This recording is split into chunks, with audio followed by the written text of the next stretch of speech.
पर अरे थोड़ी देर की तो बात है, कुछ नहीं होगा। 1 घंटे में हम घर पहुंच जाएंगे। तो ज्यादा सोच मत, और अगर तुझे ज्यादा डर लग रहा है तो आंख बंद करके बैठ जा। लेकिन अरे कुछ लेकिन वेकिन नहीं, चुप कर। अगर तेरी बात सुनूंगा तो 1 घंटे की जगह 4 घंटे बाइक चलानी पड़ेगी। वैसे इतनी तेज नींद आ रही है, तेरी बातें सुनो तो नींद के चक्कर में ही एक्सीडेंट हो जाएगा। अर्जुन ने रवि की बातों पर ध्यान नहीं दिया और शॉर्टकट वाले रास्ते पर चल दिया। जैसे ही वे उस रास्ते पर पहुंचे तो सामने वही चौराहा था। वहां पर पहुंचते ही उन्हें कुछ अजीब सा महसूस हुआ। हवा में एक जलते हुए शरीर की बदबू थी, जैसे कि कोई जलता हुआ शरीर वहां से गुजरा हो। ये कैसी अजीब सी बदबू है, ऐसा लग रहा है जैसे किसी को जलाया हो यहाँ। हाँ यार, बदबू तो मुझे भी आ रही है। मैं कह रहा था ना कि मत आ इस रास्ते से, लेकिन तुझे किसी की कोई भी बात समझ ही कहाँ आती है। अरे तू चुप कर, क्यों खामखा मुझे डर दिखा रहा है। अर्जुन ने रवि को डांट कर चुप करा दिया। वे थोड़ी आगे पहुंचे ही थे कि तभी सड़क के किनारे एक पेड़ के नीचे उन्हें एक औरत बैठी दिखाई दी। वो अपना सर घुटनों के बीच में दबाए रो रही थी। अर्जुन को लगा कि वो किसी मुसीबत में है। अरे इतनी रात को ये औरत यहाँ पर क्या कर रही है? लगता है किसी मुसीबत में है, हमें इसकी मदद करनी चाहिए। अबे पागल हो गया क्या? पता है ना ये चौराहा बहुत खतरनाक है। ये कोई औरत वरत नहीं है। जल्दी चल यहाँ से, अगर इसने हमें देख लिया तो छोड़ेगी नहीं। कितना फट्टू है रे तू। छोड़, तुझे नहीं जाना तो मत जा, मैं जा रहा हूँ उसकी मदद करने। रवि ने अर्जुन को रोकने की बहुत कोशिश की, लेकिन अर्जुन ने उसकी बात नहीं मानी और बाइक से उतरकर उस औरत के पास चला गया। ये खुद तो मरेगा और अपने साथ में मुझे भी मरवाएगा। एक्सक्यूज मी, आप ठीक तो हैं? देखिए, अगर आपको कोई मदद चाहिए तो मुझे बताइए, मैं आपकी हेल्प करने आया हूँ। अर्जुन की आवाज सुनते ही उसने अपना सिर उठाया और अर्जुन को देखा। उसकी आंखें पूरी काली थी और उसका चेहरा बिल्कुल सफेद पड़ा हुआ था, जैसे तो मानो वो कोई लाश हो। उसे देखकर डर के मारे अर्जुन का पूरा शरीर पसीने से भीग गया। उसे लगा कि वो किसी भूत प्रेत से मिल गया है। कौन हो तुम? मेरी मदद करो, मेरा बच्चा खो गया है। वो यहीं आसपास ही था, लेकिन अब नहीं दिख रहा है। तुम मेरे बच्चे को ढूंढने में मेरी मदद करोगे ना? नहीं नहीं, मैं तुम्हारी मदद नहीं कर सकता। मैं यहाँ से जा रहा हूँ। मैं पुलिस को इन्फॉर्म कर दूंगा, वो तुम्हारे बच्चे को ढूंढने में तुम्हारी मदद करेंगे। नहीं, तुम मेरी मदद करोगे। तुम खुद मेरे पास मेरी मदद करने के लिए आए हो, इसलिए अब तुम्हें मेरी मदद करनी ही पड़ेगी, वरना। अर्जुन भाई, घर से फोन आ रहा है यार, जल्दी से आ। हाँ आ रहा हूँ। जैसे ही अर्जुन वापस जाने लगा तभी उस औरत ने उसका हाथ पकड़ लिया और बहुत अजीब तरीके से मुस्कुराते हुए उससे मदद मांगने लगी। तुम तो यहाँ पर मेरी मदद करने आए थे ना, तुम अब इस तरह क्यों जा रहे हो? मुझे तुम्हारी मदद की जरूरत है। मेरे बच्चे को ढूंढने में मेरी मदद करोगे ना? अर्जुन बहुत बुरी तरह डर चुका था। उसने उस औरत से अपना हाथ छुड़ाने की बहुत कोशिश की, लेकिन औरत की पकड़ बहुत मजबूत थी। छोड़ो मुझे, मैं तुम्हारी मदद नहीं कर सकता, मुझे जाने दो। अर्जुन ने जैसे तैसे अपना हाथ छुड़ाया और जल्दी से भागकर बाइक पर बैठ गया। रवि ने जल्दी से बाइक स्टार्ट की और वो वहां से निकल गए। अरे तो ठीक तो है ना? रवि ने कई बार अर्जुन से पूछा, लेकिन अर्जुन ने उसकी बात का कोई जवाब नहीं दिया। अर्जुन सुन रहा है ना तू ठीक तो है ना? इस बार भी अर्जुन ने रवि की बात का कोई जवाब नहीं दिया। रवि ने सोचा कि शायद अर्जुन शौक में है, इसलिए उसने अपनी रफ्तार बढ़ा दी ताकि वो दोनों जल्दी से घर पहुंच सके। लेकिन तभी उसकी नजर बाइक में लगे मिरर पर पड़ी। मिरर का वो दृश्य देखकर रवि की जान उसके हलक को आ गई, क्योंकि बाइक पर रवि के पीछे अर्जुन नहीं था, बल्कि वही औरत बैठी हुई थी। उसे देखकर रवि बुरी तरह घबरा गया और जोर जोर से चिल्लाने लगा, अर्जुन अर्जुन! अर्जुन नहीं है, यहाँ मैं हूँ। तुम कौन हो? अर्जुन कहाँ है? अर्जुन मेरे साथ है और तुम भी अब जल्द ही मेरे साथ होगे। डर के मारे रवि की बाइक गिरते गिरते बची। उसके पैर कांप रहे थे। तभी उस औरत ने पीछे से रवि को अपने नुकीले हाथों से कसकर जकड़ लिया। तुम ये क्या कर रही हो? छोड़ो मुझे। नहीं, अब तो मैं तुम्हें नहीं छोड़ूंगी। तुम भी अपने दोस्त की तरह अब मेरे साथ चलोगे। डर के मारे अचानक रवि की बाइक का संतुलन बिगड़ गया। उसने बाइक को संभालने की बहुत कोशिश की, लेकिन उसकी बाइक फिसलती हुई सीधा सामने पेड़ में जाकर लगी। रवि बेहोश होकर वहीं गिर पड़ा। तुम मुझे नहीं छोड़ सकते रवि, मैं तुम्हारे साथ हूँ। अगली सुबह जब रवि की आंख खुली तो वो अस्पताल के बेड पर था। अब कैसा फील कर रहे हो तुम? हाँ, मैं ठीक हूँ, लेकिन मैं यहाँ पर कैसे आया? दरअसल कल रात तुम्हारा एक्सीडेंट हो गया था। गांव के लोगों ने जब तुम्हें देखा तो अस्पताल में भर्ती कराया। अच्छा हुआ कि वो सही समय पर तुम्हें यहाँ पर ले आए, वरना कुछ भी हो सकता था। वैसे हमने तुम्हारे घर वालों को इन्फॉर्म कर दिया है, वो आते होंगे। अर्जुन, मेरा दोस्त अर्जुन कहाँ है? माफ करना, लेकिन हमें तुम्हारे साथ किसी और के बारे में कोई जानकारी नहीं मिली। डर के मारे रवि का दिल जोर जोर से धड़कने लगा। उसकी आंखों के सामने फिर से कल रात का वही दृश्य घूमने लगा था। उसने सोचा कि अर्जुन कहाँ होगा और उसे क्या हुआ होगा। तभी उसने देखा कि उसके कमरे में एक बुके रखा हुआ है। ये बुके यहाँ पर कौन लेकर आया? पता नहीं। ये सब छोड़ो, तुम रेस्ट करो, तुम्हें आराम की सख्त जरूरत है। डॉक्टर के जाने के बाद रवि ने वो बुके उठाकर देखा तो उसमें एक चिट्ठी थी जो उसके लिए थी। उसने चिट्ठी खोली और पढ़ने लगा। मैं तुम्हारे साथ हूँ। तुम्हारा दोस्त अर्जुन तुम्हारा इंतजार कर रहा है। मैं जल्द ही तुम्हें उससे मिलवाऊंगी। रवि ने जल्दी से अपने आसपास देखा, लेकिन वहां कोई नहीं था। तभी उसने सुना कि उसके कमरे के दरवाजे पर कोई खड़ा है और दरवाजे को जोर जोर से खटखटा रहा है। कौन है? कोई जवाब नहीं आया। रवि ने जल्दी से अपने बेड के नीचे से फोन निकाला और पुलिस को कॉल करने लगा, लेकिन उसका फोन बंद पड़ा हुआ था। तभी उसने देखा कि उसके कमरे के दरवाजे पर एक छाया दिखाई दे रही है। कौन है? कौन है यहाँ? मैं? रवि की आंखें फटी की फटी रह गई। वो समझ गया था कि वो औरत अब उसके पास आ चुकी है। उसने जल्दी से अपने बेड से उतरकर बाहर भागने की कोशिश की, लेकिन उसका शरीर मानो वहीं जम गया।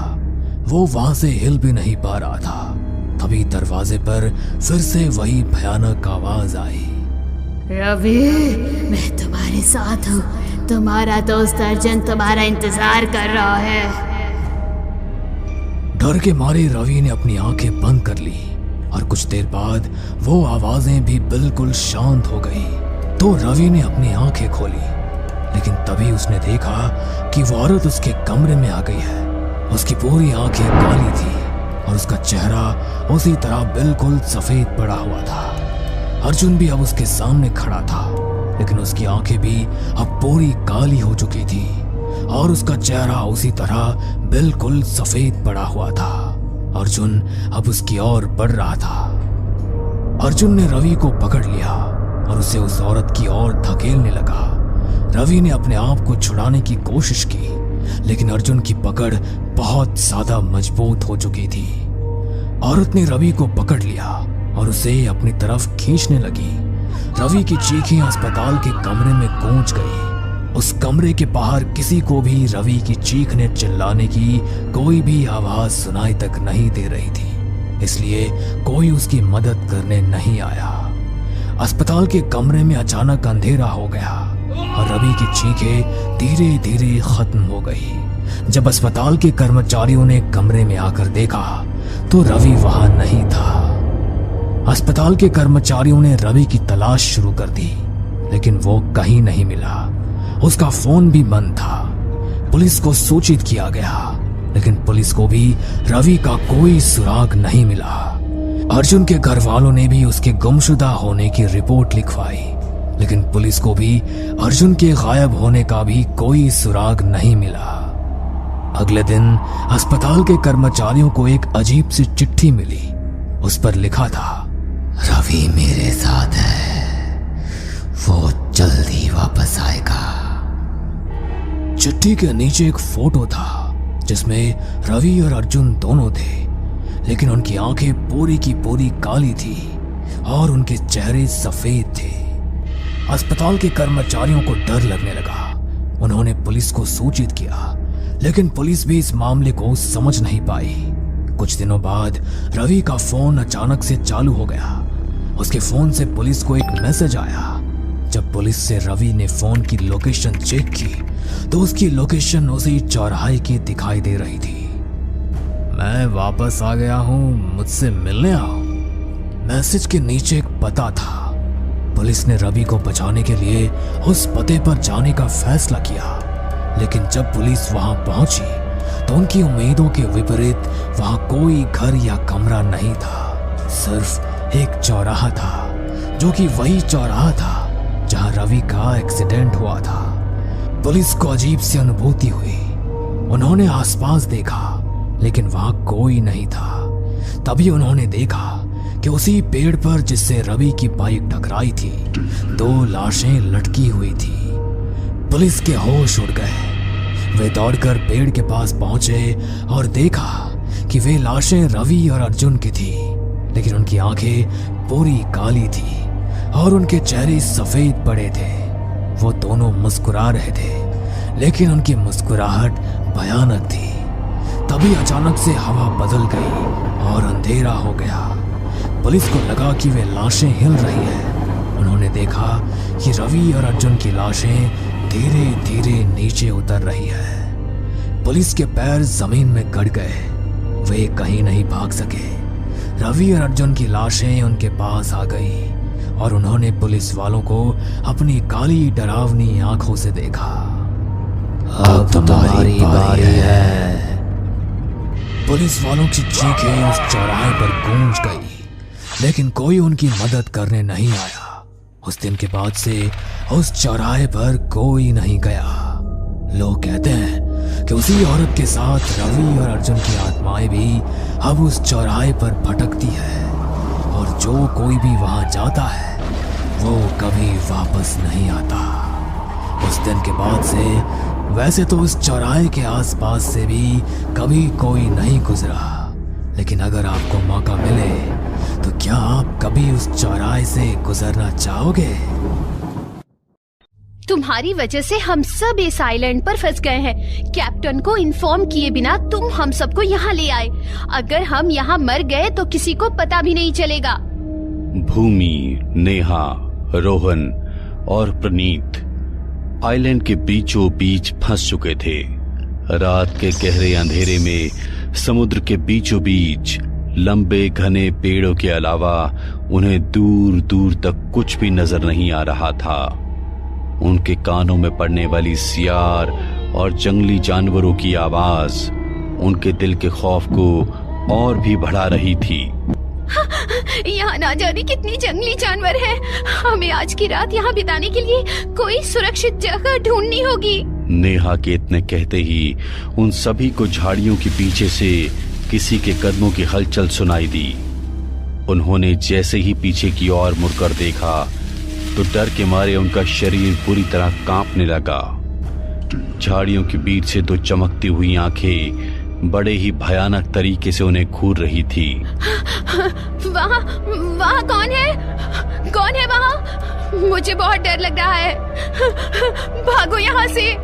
भूमि की बात सुनकर वो चारों जैसे ही भागने के लिए आगे की ओर बढ़े, तभी उन झाड़ियों में चमक रही वो 2 आंखें झपट कर उनके ऊपर गिर पड़ी और वो चारों हड़बड़ाकर जमीन पर गिर पड़े।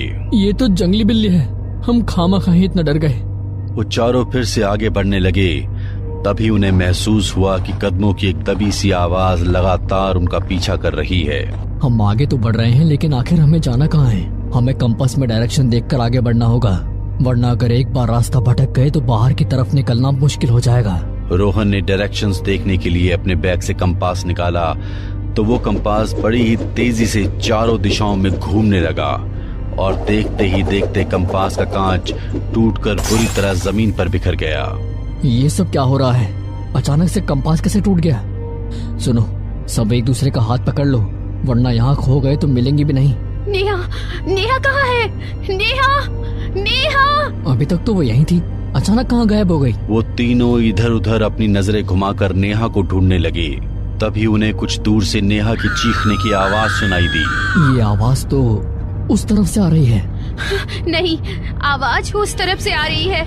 वो सभी आपस में सब कह ही रहे थे कि तभी उन्हें लगा मानो कोई बहुत तेज गति से भागता हुआ अचानक उनके पीछे से गुजरा हो। उन्होंने ये देखने के लिए जैसे ही पीछे मुड़कर देखा तो सामने का दृश्य देखकर उनके होश उड़ गए। नेहा, तुम वहाँ ऊपर पेड़ पे क्या कर रही हो? और तुम्हारे चेहरे पर ये खून कैसे लग गया? रोहन की बात सुनकर नेहा बड़े ही भयानक तरीके से मुस्कुराने लगी और तभी पेड़ पर बैठे सभी पक्षी घबराकर इधर उधर उड़ने लगे।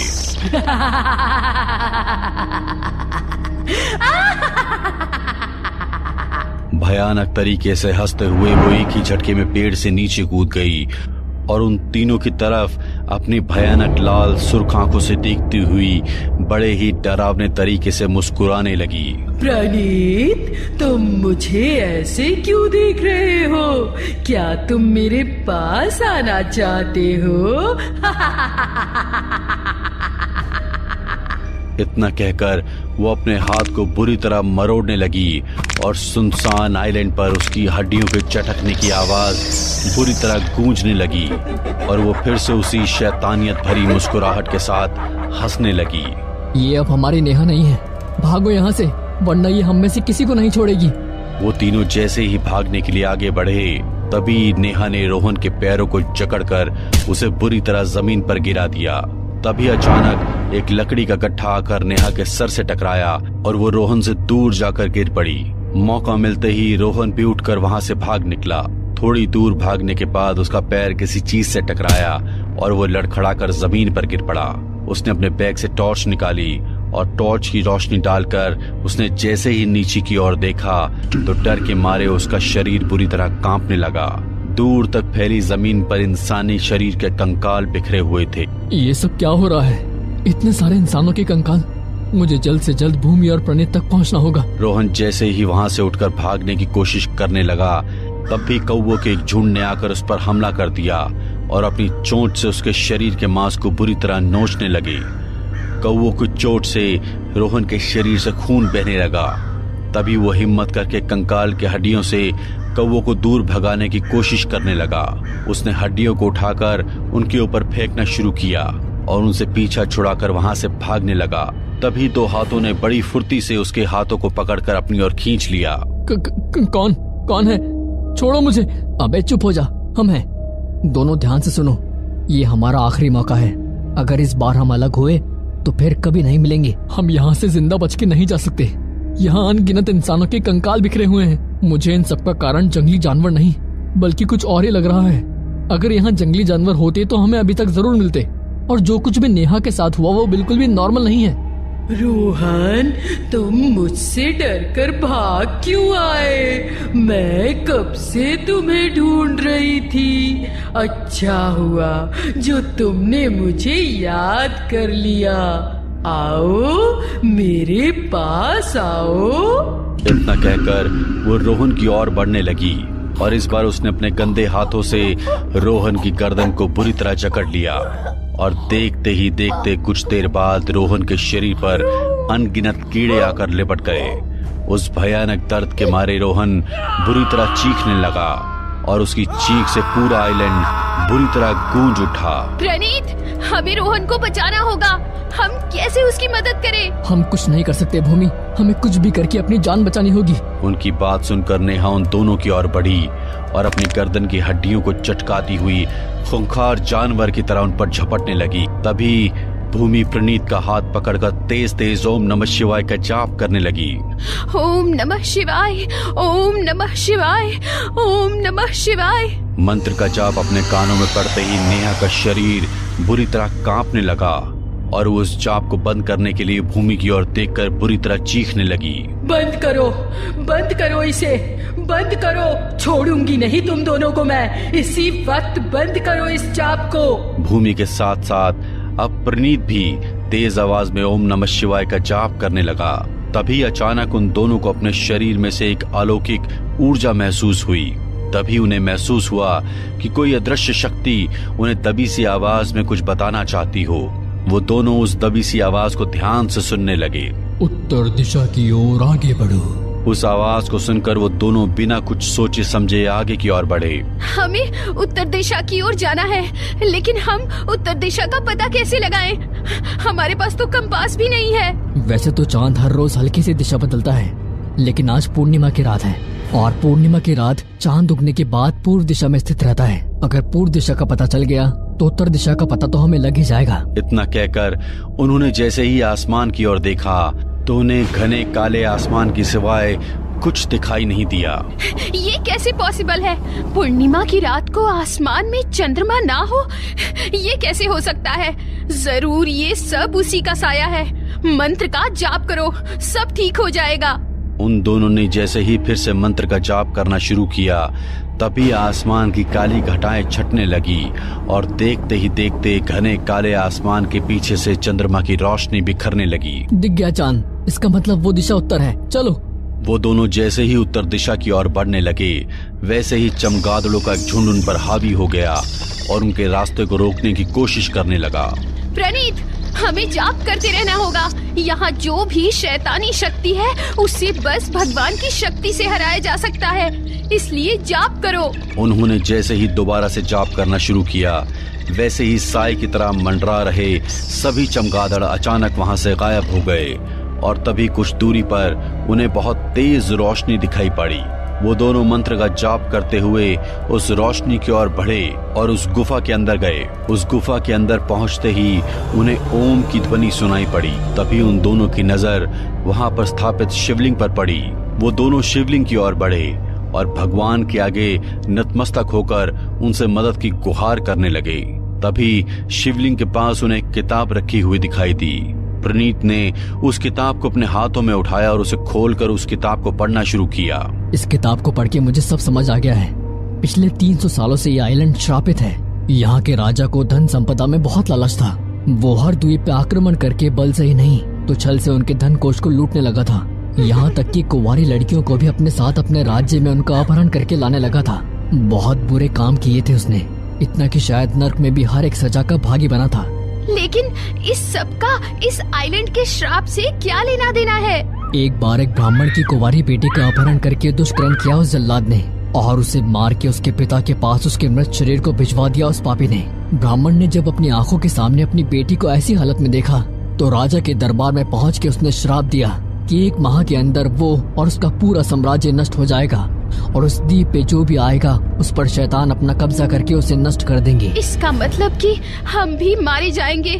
रोहन और नेहा की तरह वो शैतान हमें भी मार देगा। पता नहीं, इस किताब में लिखा है कि जिस इंसान पे सबसे पहले शैतान हावी हुआ है, अगर उस इंसान का महादेव के त्रिशूल से अंत कर दिया जाए तो यह आइलैंड हमेशा के लिए श्राप से मुक्त हो जाएगा। लेकिन उसके लिए हम हमेशा के लिए उस इंसान को खो देंगे। इसका मतलब है हमें महादेव के इस त्रिशूल से नेहा को मारना होगा। लेकिन तुम तो उससे शादी करने वाले थे ना, हम ऐसा नहीं कर सकते। नेहा तो पहले ही मर चुकी है भूमि। जिस समय शैतान ने उसके शरीर पे कब्जा किया था उसकी जान तो उसी वक्त चली गई थी। लेकिन आज के बाद इस श्राप की वजह से किसी को अपनी जान न गंवानी पड़े, इसलिए हमें ऐसा करना होगा। प्रणीत की बात सुनकर भूमि ने रोते हुए हाँ में सर हिलाया और वो दोनों महादेव के उस त्रिशूल को लेकर उस गुफा से बाहर निकल गए। हम नेहा को ढूंढेंगे कैसे? वो सब तुम मुझ पे छोड़ दो। प्रणीत ने अपनी जेब से एक ब्लेड निकाला और अपने हाथ पर एक घाव किया। उसके हाथ से टपक रहे खून की महक से नेहा के शरीर में छिपा वो शैतान वहां आ पहुंचा। लेकिन उसने जैसे ही प्रणीत के हाथों में महादेव के त्रिशूल को देखा तो वो बौखलाकर प्रणीत पर झपट पड़ी और वो त्रिशूल प्रणीत के हाथ से छूटकर दूर जा गिरा। उसने भूमि को एक जोरदार धक्का मारा तो भूमि दूर एक पेड़ से जाकर टकरा गई और उसके सर पर गहरी चोट लग गई। वो बड़ी ही बेरहमी से प्रणीत की गर्दन को बहुत जोर से दबाने लगी। प्रणीत का पूरा शरीर बुरी तरह तड़पने लगा। तभी पीछे से उसके शरीर में किसी चीज से बहुत तेज प्रहार हुआ। भूमि ने महादेव के त्रिशूल को उठाकर उसके शरीर के आर पार कर दिया और देखते ही देखते वो बेसुध होकर गिर पड़ी। चोट लगने के कारण भूमि के शरीर में भी अब कोई ताकत नहीं बची थी, इसलिए वो भी बेहोश होकर गिर पड़ी। अगले दिन जब उसकी आंख खुली तो वो हॉस्पिटल में थी। मोबाइल के लास्ट सिग्नल से कैप्टन को उसकी लोकेशन के बारे में पता चला। नेहा, प्रणीत और रोहन तीनों के पार्थिव शरीर को जला दिया गया। अपनी आंखों के सामने भूमि ने अपने दोस्तों को मरते हुए देखा था। भगवान के आशीर्वाद से वो उस आइलैंड को उस श्राप से मुक्त कर वहां से जिंदा तो लौट गई थी, लेकिन उसके लिए उसे अपने 3 दोस्तों की जिंदगियां गंवानी पड़ी, जिसे शायद वो अपनी पूरी जिंदगी में कभी नहीं भूल पाएगी। हमें पूरा यकीन है दोस्तों कि आप लोगों को ये कहानी जरूर पसंद आई होगी। अगर आपके साथ भी कुछ ऐसे अनकहे किस्से हो चुके हैं तो प्लीज हमारे साथ शेयर करें।